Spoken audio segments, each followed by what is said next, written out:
ही पुकारे, कथा सकल लोक ही पुकारे। मैं वो पूछना चाहती हूँ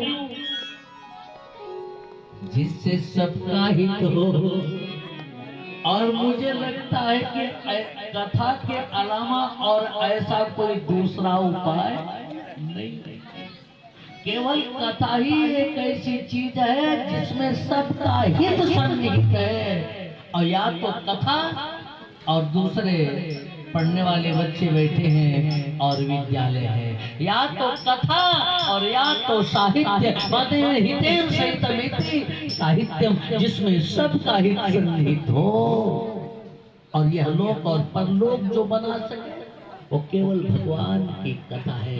एक बात बताऊं, यह लोक और परलोक बनाने वाले की बात आप ये मत कहना कि महाराज या लोक बनाने के लिए विद्यालय का मालिक बढ़िया होना चाहिए, घर का मालिक बढ़िया होना चाहिए, समाज का ग्राम सभा का मालिक बढ़िया होना चाहिए, देश का मालिक बढ़िया होना चाहिए। मालिक कैसा हो, शासन कैसा हो, यह भी शास्त्र बताता है। अच्छे लोग बैठे जो शासन सत्ता से जुड़े हुए हैं, ध्यान दें।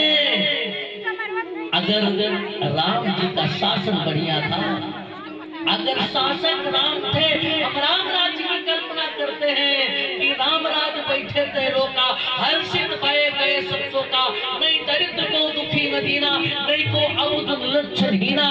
अगर शासक राम के जैसा था, शासक राम जी थे, शासन राम जी के हाथ में था, तो अनुशासन वशिष्ठ के हाथ में था।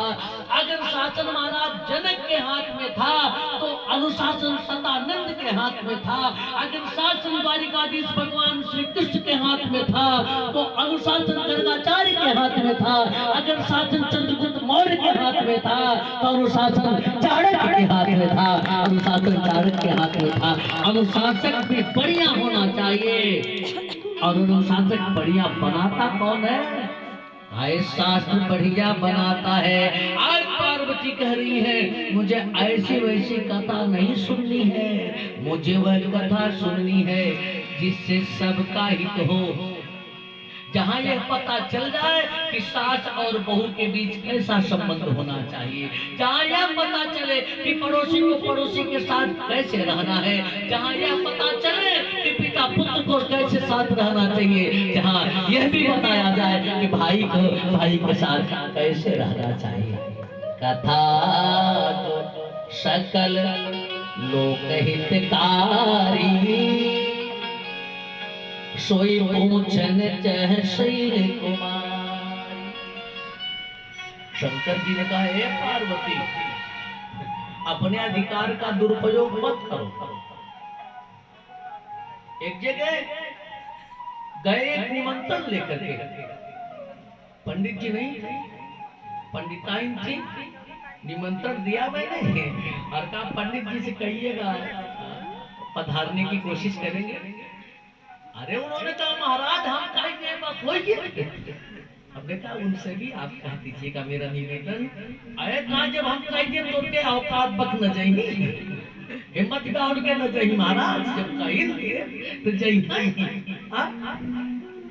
शंकर जी ने कहा पार्वती अपने अधिकार का दुरुपयोग कर रही हो। ठीक है तुम मेरी पत्नी हो, मैं तुम्हारा नाथ हूं, तू बात रक्षति की पत्नी, पति की जिम्मेदारी है कि पत्नी की व्यवस्था देखे। तो तुम मेरी पत्नी हो तो तुम्हारी जिम्मेदारी मुझ पर है, दुनिया की जिम्मेदारी थोड़े मुझ पर है कि कथा जो सकल लोक हितकारी, लोक हित से मेरा क्या मतलब है, तुम्हारे हित से मेरा मतलब है ना। पार्वती ने कहा बोले अपनी जिम्मेदारी से मत मुकरो, मेरे नाथ बाद में हो, पहले विश्वनाथ, पहले तो तुम विश्व के नाथ हो और तब ममनाथ पुरारी, त्रिभुवन महिमा विदित तुम्हारी। पहले आप पूरे विश्व के नाथ हो और उसके बाद मेरे नाथ हो।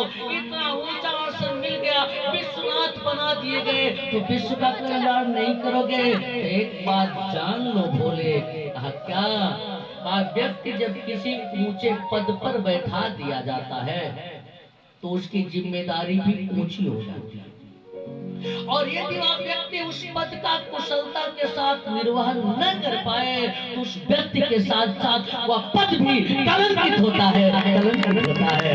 इसलिए विश्वनाथ हो, इतना ऊंचा पद मिला हुआ है तो पहले विश्व का कल्याण करो। भोले बाबा ने कहा पार्वती, मुझे मेरी जिम्मेदारी से तुमने परिचित कराया, तुमने मुझे कर्तव्य का बोध कराया, मेरे कर्तव्य से मुझे परिचित कराया। ध्यान दें, पत्नी कौन है? खाली पति से झगड़ा करके बढ़िया साड़ी बनवाने वाली नहीं, जो पति को उसके कर्तव्य का बोध कराए।